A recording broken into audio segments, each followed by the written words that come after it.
NRI संकुल के इस भव्य प्रांगण में मैं आपको बधाई देता हूं इस काव्य महोत्सव के लिए। प्रणाम करता हूं राष्ट्र कवि मैथिली शरण गुप्त की स्मृति को। हर कवि सम्मेलन नई ताजगी देता है। बहुत साल हो गए मुझे कवि सम्मेलनों में आते हुए, लेकिन इतनी भव्य अट्टालिकाओं से घिरा हुआ ये पहला कवि सम्मेलन है मेरे जीवन का जिसमें उनसे ज्यादा सुदृढ़ आप दिखाई दे रहे हैं।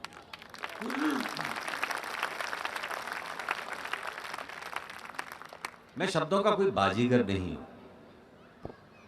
मेरे शब्द शब्द नहीं हैं, डूबते को सहारे के तिनके हैं। वाह। और मेरे भी कहां हैं वो शब्द, पता नहीं किन किन के हैं। इनके हैं, आपके हैं, उनके हैं।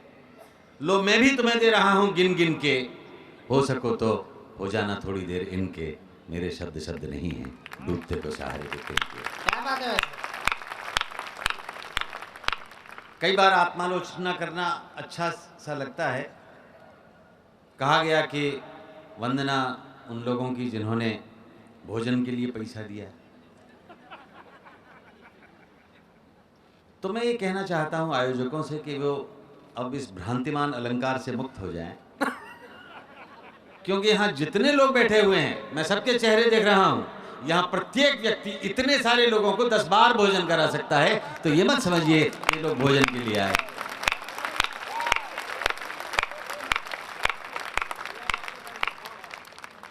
और जिस समय कवि सम्मेलन समाप्त होने का संकल्प लिया था वो तो हो चुका है। तो मेरे पास तो शून्य समय है, लेकिन भारतीय संस्कृति में शून्य की बड़ी महत्ता है। क्या बात है। उस शून्य में अगर प्रवेश कर जाओ तो समय का बोध, काल का बोध समाप्त हो जाता है। मैं भी उस शून्य में प्रवेश करने वाला हूं, क्योंकि आप लोग भोजन के अवसर पर कवि सम्मेलन सुनने नहीं आए हैं। कवि सम्मेलन के अवसर पर भोजन भी करके चले जाएंगे, वो अलग बात है।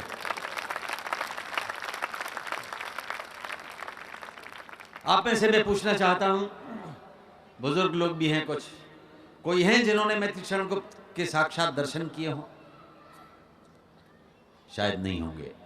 अब मेरी बात इसलिए भी सुन लेना कि मैं आपके पूरे जनयूथ में, जन समूह में इकलौता हूं जिन्होंने इस सर पर आशीर्वाद का हाथ रखा था बचपन में, और उनके चरणों में बैठकर बाल कवि अशोक को कविता सुनाने का सौभाग्य मिला था। मेरी माँ की एक परम सहेली, हम उनको मौसी कहते हैं, उनके पति सांसद थे और आदरणीय मैथिली शरण गुप्त भी सांसद थे, और अगल बगल में मकान था। मैं आपको सिर्फ इतना बताना चाहता हूं कि पुरानी परिपाटी पर लिखने वाले लोग साधनों की चिंता नहीं करते थे। हो जहां आत्मविश्वास वहां फिर चिंता क्या साधन की।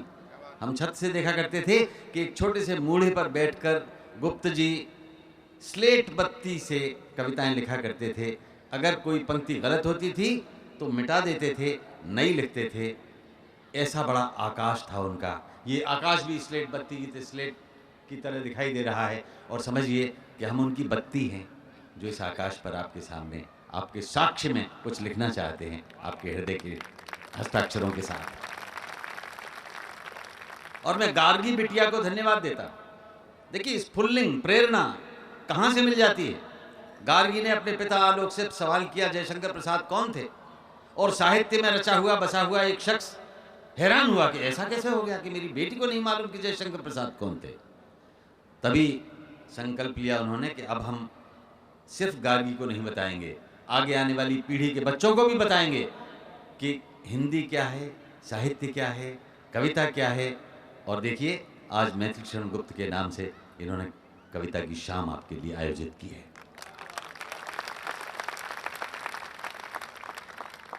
मानस भवन में आर्यगण जिसकी उतारें आरती, भगवान भारतवर्ष में गूंजे हमारी भारती।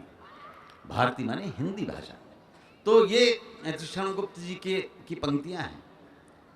उन्होंने जितना लिखा, जो कुछ लिखा, वो इतना सकारात्मक था कि अब यहां से प्रेरित होकर आप मैथिली शरण गुप्त को नेट पर भी ढूंढेंगे तो बहुत सेट मिल जाएंगे। वो आप जयद्रथवत देखिए, साकेत देखिए, या यशोधरा देखिए, भारत भारती पढ़िए। ये पंक्तियां आपको, महाकाव्य लिखने वाला व्यक्ति था वो, उसने खंड काव्य लिखे, उन्होंने नाटक लिखे, और इतना ज़्यादा लिखा कि हम लोगों के लिए चुनौती की तरह वो आज भी हैं कि आप वैसा लिख के दिखाओ थोड़ा सा। तब ऐसा होगा कि जिन बच्चों को कोस रहे थे तो उनके भैया बैठ जाओ, और ये बच्चे जिनकी पांडुलिपि हैं, यही बच्चे तो आशा हैं, यही तो आगे तुम्हारे नाम का कवि सम्मेलन करेंगे, शशिकांत यादव की के नाम एक शाम की स्मृति में। अच्छा, जाहिर है कि उससे पहले मेरी स्मृति का हो चुका होगा, तो घबराने की बात नहीं है। उम्र नहीं, लहर ने समंदर से उसकी उम्र पूछी, लहर ने समंदर से उसकी उम्र पूछी, समंदर मुस्कुरा दिया। लेकिन जब बूंद ने लहर से उसकी उम्र पूछी तो लहर बिगड़ गई, कुड़ गई, चिढ़ गई, बूंद के ऊपर ही चढ़ गई और मर गई। बूंद समंदर में समा गई और समंदर की उम्र बढ़ा गई। तो मैं कामना करता हूं कि आलोक जी ने जो बूंद भर प्रयास किया है, जो बीज वपन किया है, और आप जिस तरह स्तब्ध भाव से बैठे हुए हैं, ऐसे कवि सम्मेलन जगह जगह होने लगे। हर कॉलोनी की RWA में एक आलोक श्रीवास्तव और उनकी टीम होनी चाहिए जो आप लोगों को खींच के लाए और ऐसे कवि सम्मेलनों की परंपरा को आगे बढ़ाए। अब इन बच्चों को इतना बोझ हम दे देते हैं, मैथिलीशरण गुप्त को याद करो, जयशंकर प्रसाद को याद करो, निराला को, महादेवी को, पंत को, प्रसाद को, सबको रटो, तो ये बेचारे घबरा जाते हैं। अगर उनकी कविता से रूबरू होंगे तो डर निकल जाएगा। एक नटखट छात्र ने अध्यापक श्रीमान जी को SMS भेजा, सर फ्राई हो गया है भेजा, समंदर जितना सिलेबस है, नदी जितना पढ़ पाते हैं, बाल्टी जितना याद होता है, गिलास भर लिख पाते हैं, चुल्लू भर नंबर आते हैं, उसी में डूब के मर जाते हैं।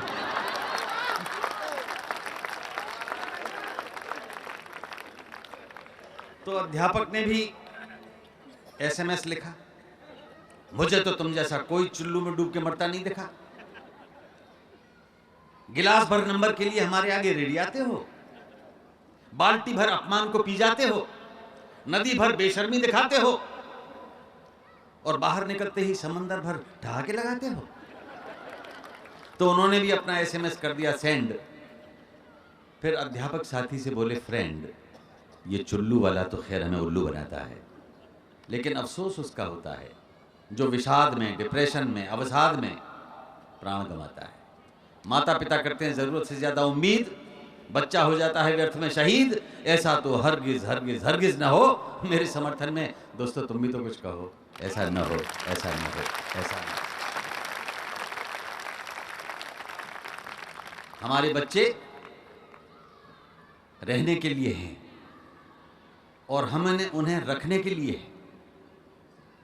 ये बच्चे किलकारी भर रहे हैं, अच्छे लग रहे हैं। अन्यथा कवि सम्मेलनों में जब माताएं अपनी गोद में नन्हे शिशु को ले आती हैं तो वो रोते हैं, और रोते बच्चे बहुत अच्छे लगते हैं क्योंकि उनके रुदन में भविष्य होता है। बहुत जोर जोर से रो रहा था बच्चा, परेशान हो गए चक्रधर चच्चा। उसे चुप कराने के लिए दिखाया उसे 500 का हरा नोट। नोट में दिखा पता नहीं कौन सा खोट, हाथ से छीन गया, छीन के फेंक दिया और फेंक के घूरने लगा और जोर जोर से भैंकरे पूरने लगा। तो फिर मैंने उसे 1000 का नोट दिखाया नारंगी, इस पर और जोर से रोया बेढंगी। मैंने सोचा कि इस बच्चे को चुप कराने की मुझ में शक्ति नहीं है, लेकिन इतना तय है कि बच्चे के मन में पैसे के प्रति कोई आसक्ति नहीं है।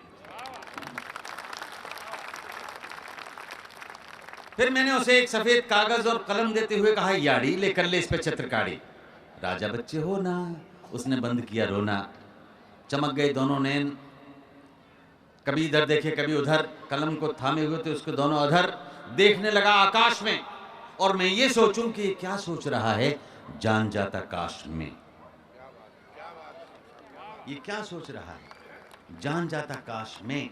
तो अचानक कल्पनाओं की दुनिया का वो शहंशाह, उसमें आया उत्साह। वो बोला, वो जो बोला उसको आशीर्वाद दीजिएगा। बोला, अंकल अंकल, मैं ना इस कागज पे गोल अंडा बनाऊंगा। लाओ वो नारंगी और हरे कागज भी दे दो, ऊपर नीचे रख के ना भारत का झंडा बनाऊंगा।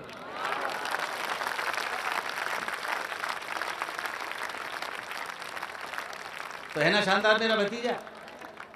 इसका क्या निकला नतीजा कि हमारे देश का बच्चा, हमारे देश का युवा अपने देश के अर्थतंत्र को मजबूत करने के लिए दाम कमाना चाहता है और भारत के लिए अपना नाम कमाना चाहता है। इधर उधर के बहुत सारे लोगों के दिमागों में तो 100 तरह का वितंडा है, लेकिन यहां से यहां तक और यहां से वहां तक और वहां से वहां तक अभिनंदन करें एक बार और उस बच्चे का जिसके दिलो दिमाग में भारत का झंडा है, जिसके दिलो दिमाग में भारत का झंडा। एक कविता, आजकल सोशल मीडिया पे सक्रिय रहना सबका शगल बन गया है। Facebook, Twitter. मोदी जी की जीत में सोशल मीडिया का बड़ा योगदान रहा और सबसे बड़ा योगदान रहा हिंदी भाषा का। या तो आज़ादी पाने में हिंदी की भूमिका रही थी कि हर प्रांत का व्यक्ति संपर्क के लिए, जुड़ने के लिए, राष्ट्र को एक करने के लिए हिंदी की जय बोलता था और हिंदी में बोलता था, या इस पिछले चुनाव में हिंदी ने पुनः अपनी गरिमा को प्राप्त किया है। तो मैं इसलिए मोदी जी को बधाई देता हूं कि उन्होंने एक भाषा को, जो प्यार की भाषा है, जोड़ने की भाषा है, तोड़ने की भाषा नहीं है, जो सब भाषाओं का सम्मान करती है और जिसमें सारी हमारी भाषाओं के शब्द आकर मिलते हैं। हिंदी का हृदय इतना बड़ा है कि कोई भी भाषा उसमें समा सकती है। आमची हिंदी, अगर मैं कहूँ आमची हिंदी तो सब समझेंगे, पूरा देश समझेगा कि हमारी हिंदी के लिए कहा जा रहा है। गूंजे गगन में, महके पवन में, हर एक मन में सद्भावना, मौसम की बाहें, दिशा और राहें, सब हमसे चाहें सद्भावना। घर की हिफाजत, पड़ोसी की चाहत, हर एक दिल को राहत, तभी तो मिले हटे सब अंधेरा, ये कोहरा घनेरा, समुज्वल सवेरा, तभी तो मिले जब हर हृदय में, पराजय विजय में, हिंदी की लय में हो साधना। गूंजे गगन में, महके पवन में, हर एक मन में।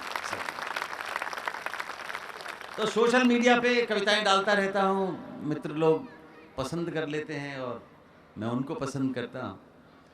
अमिताभ बच्चन भी मेरी कविताएं और मेरे कॉलम पढ़ते रहते हैं और जब उनका मन आता है तो रिट्वीट कर देते हैं या फेसबुक पे शेयर कर लेते हैं। तो एक कविता उन्होंने मेरी शेयर की जो मैं कभी सुनाता नहीं था और उन्होंने पसंद की, तब से मैंने सुनाना शुरू किया और जहाँ अच्छे श्रोता हूँ वहाँ सुनाया तो उसका मर्म पहुँचा।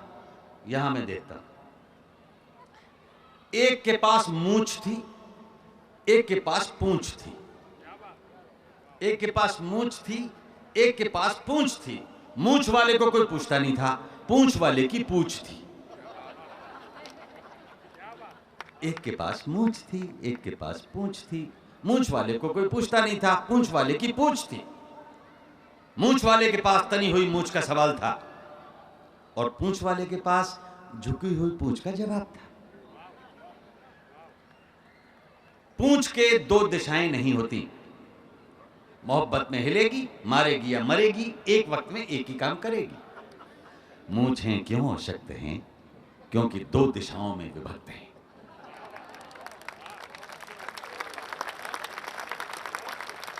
और इसकी अंतिम पंक्तियां आज का यथार्थ व्यक्त कर सकती है शायद, कि एक झुकी हुई मूंछ वाले ने झुकी हुई पूंछ वाले से पूछा, यार मैं जिंदगी में उठ नहीं पा रहा हूं।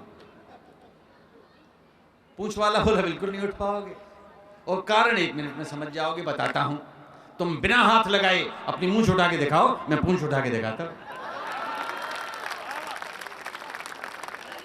तो आज के जमाने में जो उठा सकता है वही उठ सकता है, इसीलिए मूंछ वालों की नहीं, पूंछ वालों की सत्ता है।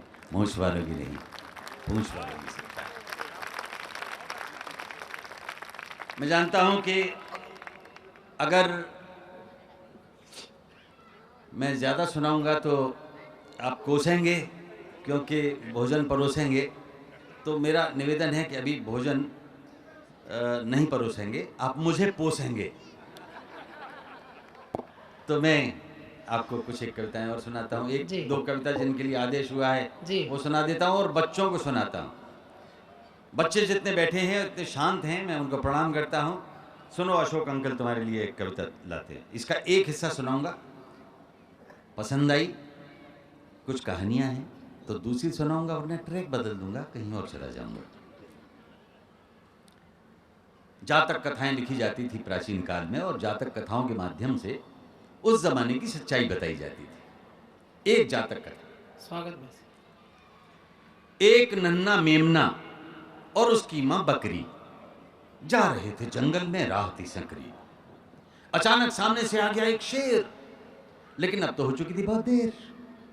भागने का नहीं था कोई भी रास्ता, बकरी और मेमने की हालत खस्ता। उधर शेर के कदम धरती नापे, इधर ये दोनों थर थर कांपे। अब तो शेर आ गया एकदम सामने, बकरी लगी जैसे तैसे बच्चे को थामने। तो छिटक कर बोला बकरी का बच्चा, शेर अंकल क्या तुम हमें खा जाओगे एकदम कच्चा? शेर मुस्कुराया, उसने अपना भारी पंजा मेमने के सर पे फिराया, बोला, हे बकरी कुल गौरव, आयुष्मान भव, वाह, चिरायु भव, दीर्घायु भव, कर कलरव, हो उत्सव, साबुत रहे तेरे सब अवयव। आशीष देता ये पशुपुंगव शेर, कि अब नहीं होगा कोई अंधेर। उछलो कूदो नाचो और जियो हंसते हंसते, अच्छा बकरी मैया नमस्ते। इतना कहकर शेर कर गया प्रस्थान। बकरी हैरान, बोली बेटा ताज्जुब है, भला ये शेर किसी पर रहम खाने वाला है? लगता है जंगल में चुनाव आने वाला है। वाह,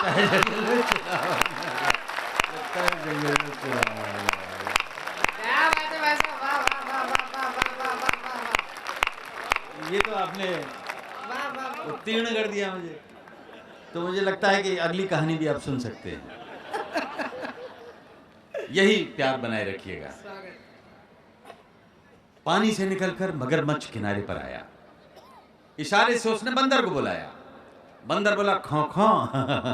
क्यों क्यों, तुम्हारी नजर में तो मेरा कलेजा है। बोला, ना ना ना ना ना ना भैया, तुम्हारी भाभी ने खास तुम्हारे लिए सिंघाड़े का अचार भेजा है। बंदर सोचे ये क्या गड़बड़ झाला है, लगता है जंगल में चुनाव आने वाला है। लेकिन प्रकट में बोला, अचार वो भी सिंघाड़े का, यानी नदी के कबाड़े का। बड़ी ही दयावान तुम्हारी मादा है, लगता है शेर के खिलाफ चुनाव लड़ने का इरादा है। और व्यंग्य पे आशीर्वाद चाहूंगा, कैसे जाना कैसे जाना? बोला, ऐसे जाना कि आजकल भ्रष्टाचार की नदी में नहाने के बाद जिसकी भी छवि स्वच्छ है, वही तो मगरमच्छ है।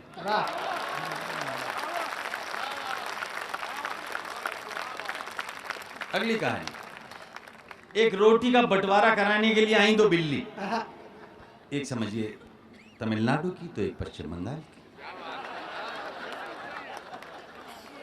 एक रोटी का बंटवारा कराने के लिए आई दो बिल्ली। बंदर ने बिल्कुल नहीं उड़ाई उनकी खिल्ली, बड़ी गंभीरता से अपना झोला खोला और ठीक वैसी ही एक रोटी निकालते हुए बोला, किस बात की लड़ाई है? हाँ? किस बात की लड़ाई है? दोनों एक एक साबुत रोटी खाओ ना, ऊपर से मलाई है। बिल्लियां हैरान दोनों के खड़े हो गए, चारों कान सोचे ये क्या गड़बड़ झाला है, लगता है जंगल में चुनाव आने वाला है, लगता है जंगल में चुनाव आने वाला है। वाह वाह वाह। पास में बैठा हुआ एक दूसरा बंदर बोला, देखिए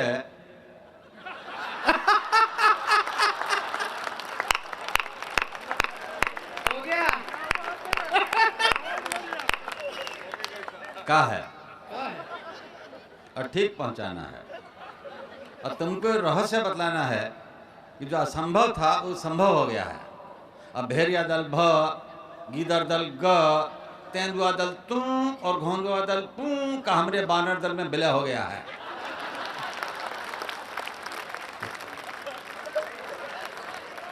ये जंगल का राजनीति में, जंगल का पॉलिटिक्स में जितना भी लोग अनाथ है, वो कठोर हो या मुलायम, सब हमारे साथ है। वाह, बढ़िया बढ़िया बढ़िया। इस जंगल से आतंकवाद को मिटाना है और जैसे भी हो इस जाइंट मोर्चा को जिताना है। तुम हमारा पड़ोसी हो और असल बात ई के शहर का मौसी हो। जितना वोट दिलवाओगी उतना चूहा पाओगी। अब मैं प्रतीक में बात कर रहा हूँ, प्रतीक आपसे आशीर्वाद चाहते।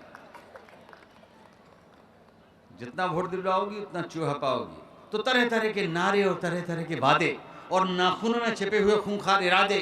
चूहों से कहा गया चील नहीं होगी, और चील से कहा गया चूहा सप्लाई में ढील नहीं होगी। वाह, मधुमक्खियों से कहा गया भालुओं से तुम्हारा प्रोटेक्शन होगा। और भालुओं से कहा गया सारे मधुमक्खी छत्तों पर तुम्हारा रिजर्वेशन होगा।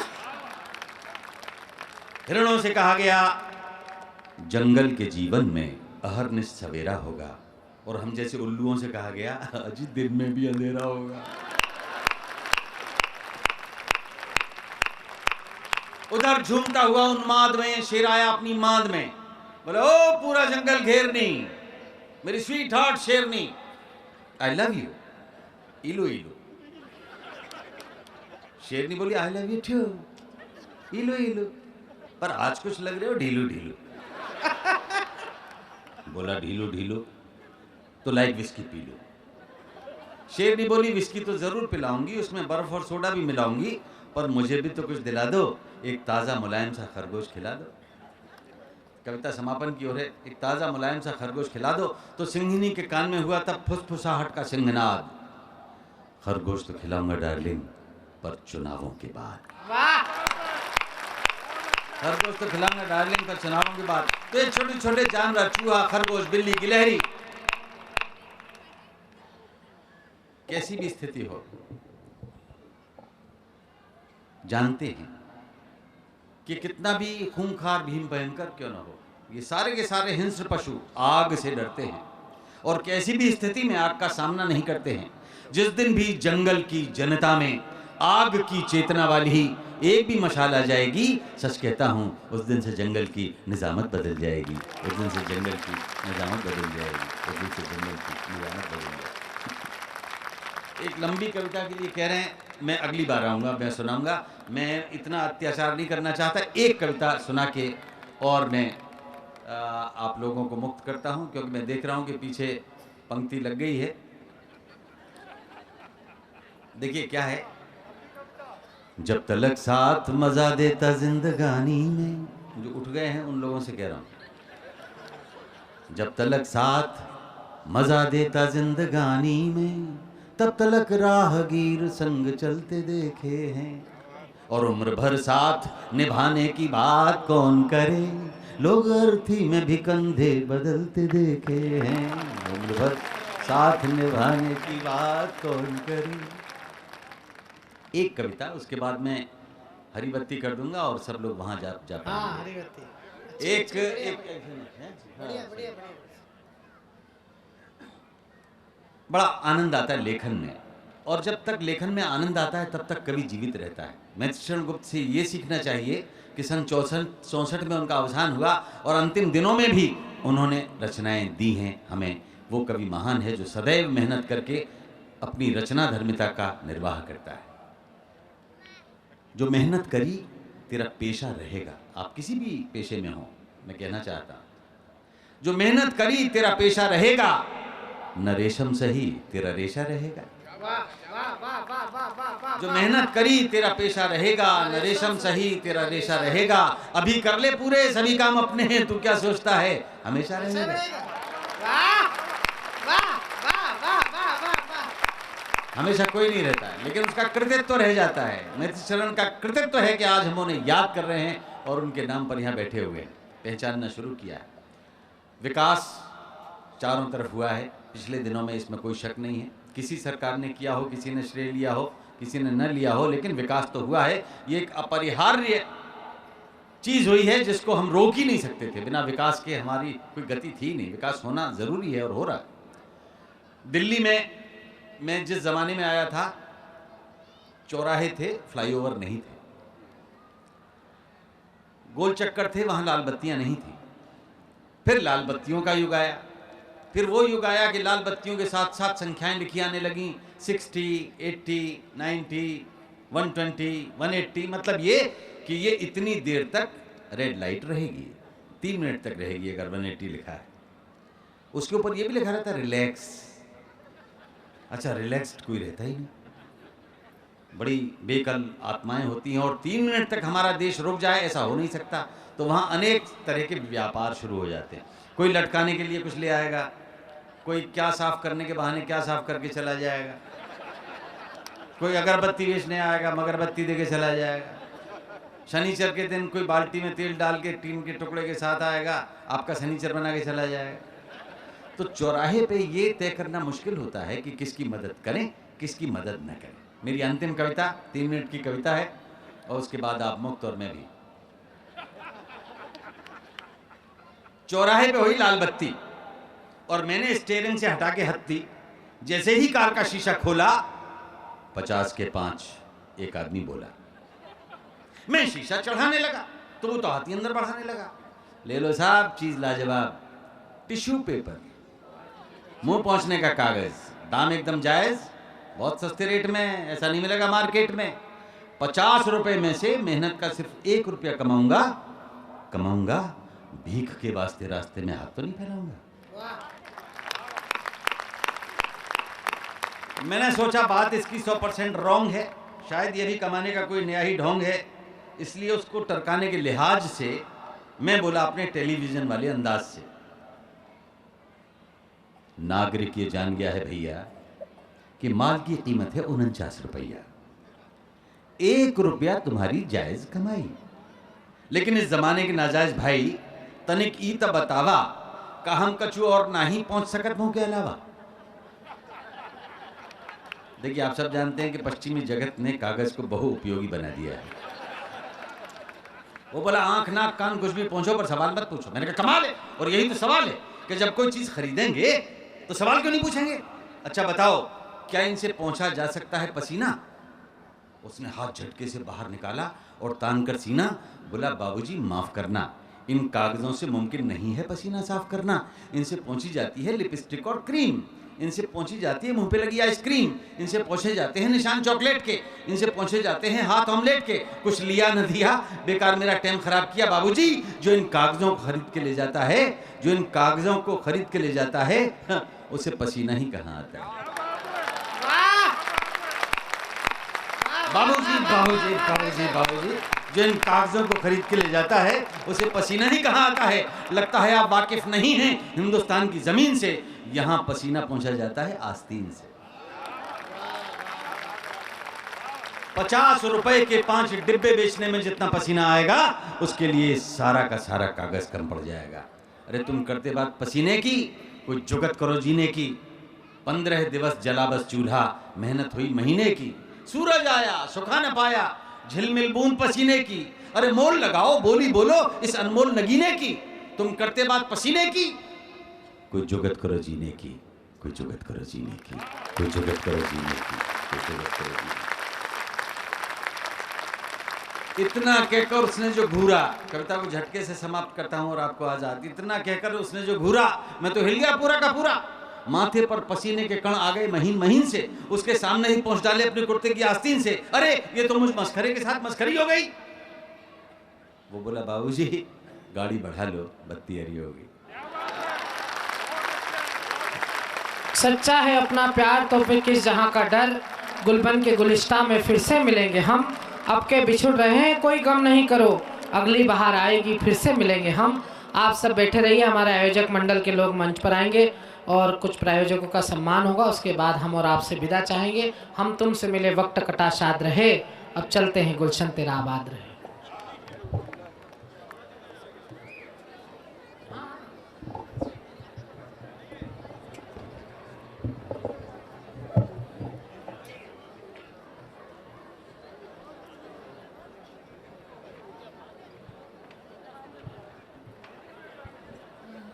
मैं क्षमा अपराधी हूँ कि हस्तक्षेप कर रही हूँ।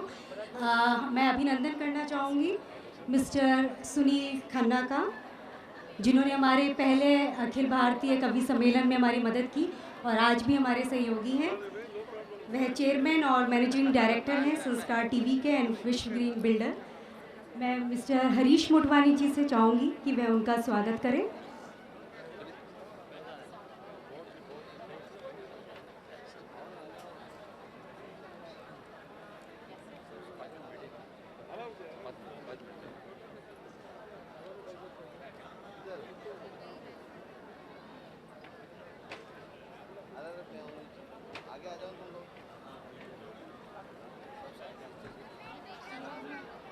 आपका स्वागत है।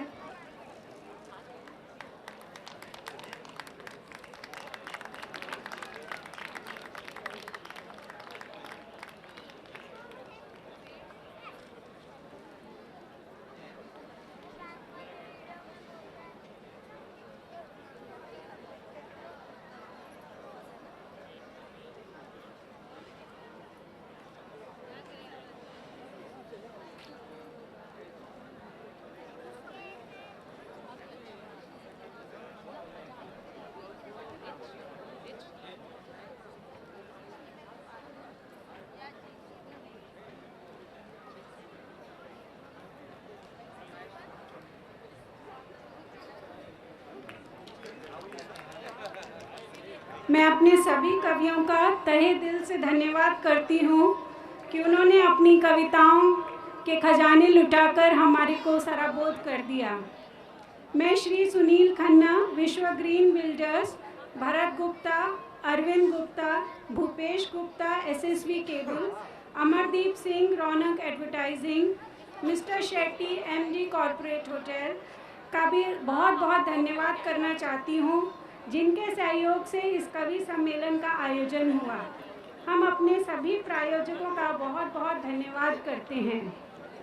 ये हमारे लिए बहुत ही सौभाग्य की बात है कि श्री सुबोध कुमार जी आज हमारे मुख्य अतिथि हैं। वे एक दबंग आईएएस ऑफिसर रहे हैं और अभी वे जी टीवी के वाइस चेयरमैन हैं।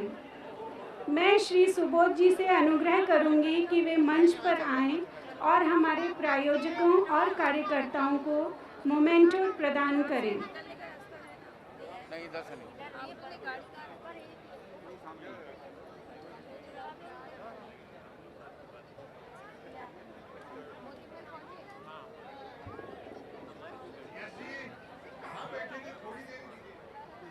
Mr. Mayur Thakkar from Birla Sun Life.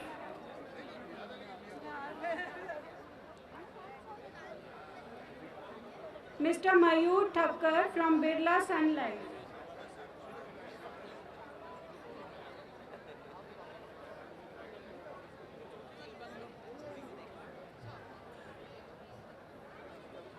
Mr. Bharat Gupta from Videocon Industries.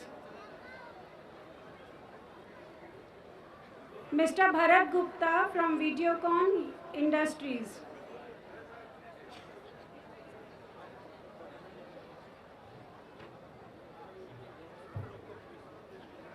Mr. Shetty, Corporate Hotel. Mr. Shetty, Corporate Hotel.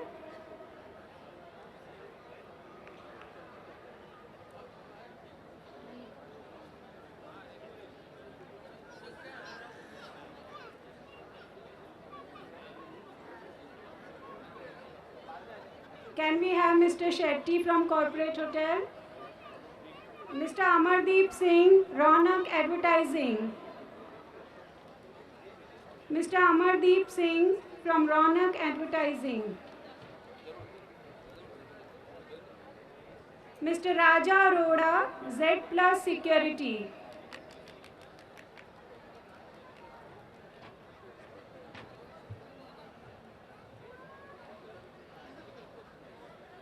Mr. Raja Arora, Z Plus Security.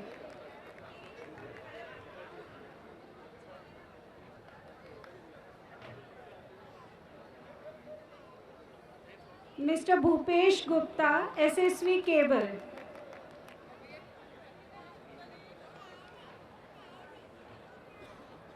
Mr. Bhupesh Gupta, SSV Cable.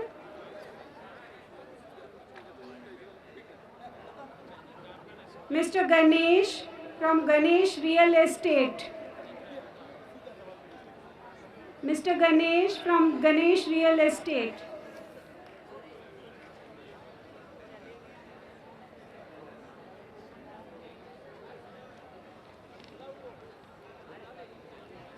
अब मैं अपने bank के प्रायोजकों के representatives को बुलाना चाहूँगी। Union bank of India,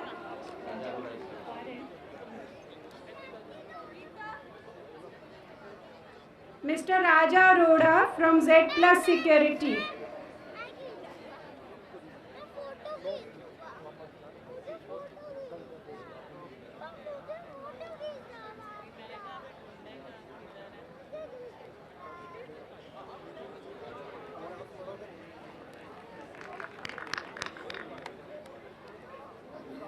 union bank of India के जो भी रिप्रेजेंटेटिव हैं इधर, वे कृपया मंच पर आ जाएं।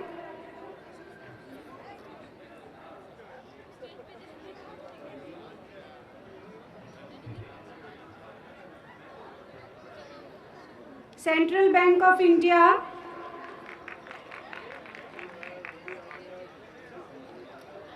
Central bank of India, bank of Baroda, bank of Baroda,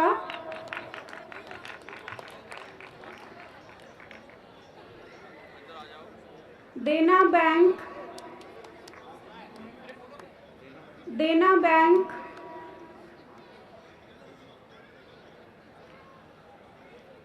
corporation bank, corporation bank, bank of India,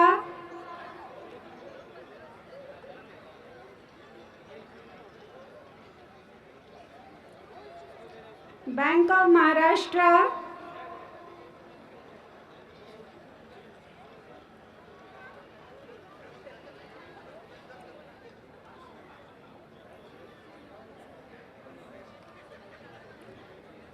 Punjab national bank, Punjab national bank, Allahabad bank,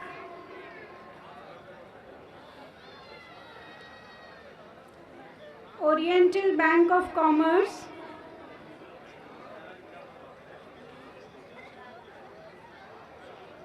United bank of India,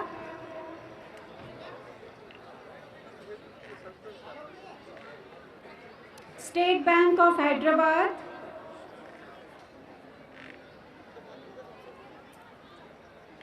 state bank of Bikaner and Jaipur,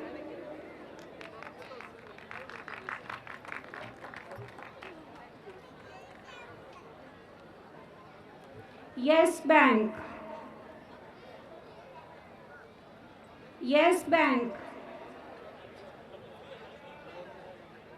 अब हम अपने कुछ कार्यकर्ताओं का सम्मान करना चाहेंगे। Miss Vaishali Gupta,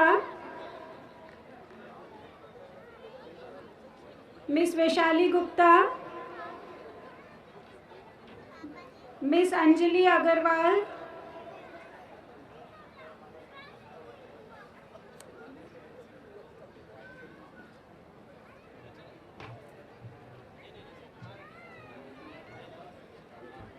miss Manju Agarwal,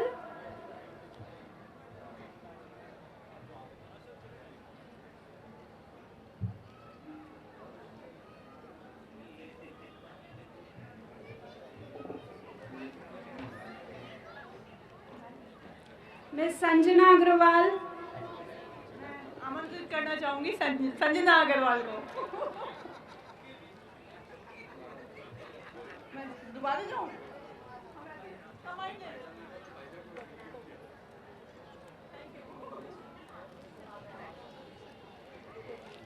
Mrs Sangeeta Mathur, Mrs Sangeeta Mathur मंच पर आए।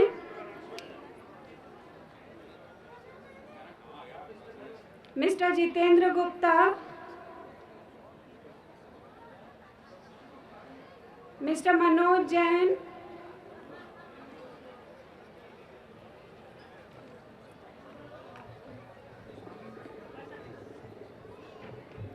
Mrs Radha Gupta,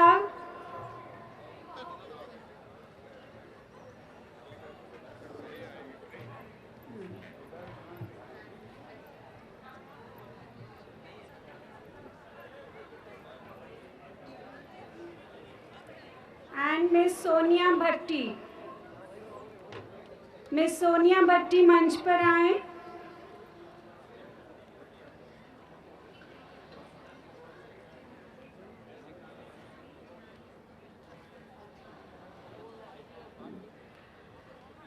mister Sudhir Chirania, Rashmi Devi Ramotar Chirania charitable trust, अगर आप यहाँ पर हैं तो कृपया मंच पर आएं।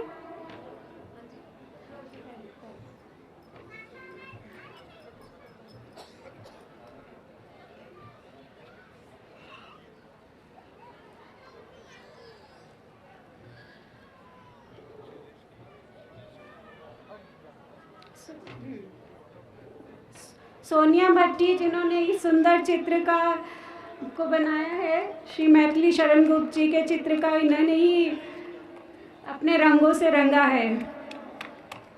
जोरदार तालियां।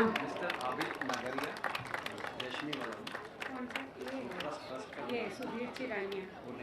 हाँ, मिस्टर आबिद नगरिया, रश्मि देवी रामोतर चिरानिया चैरिटेबल ट्रस्ट, कृपया मंच पर आएं और अपना मोमेंटो ग्रहण करें।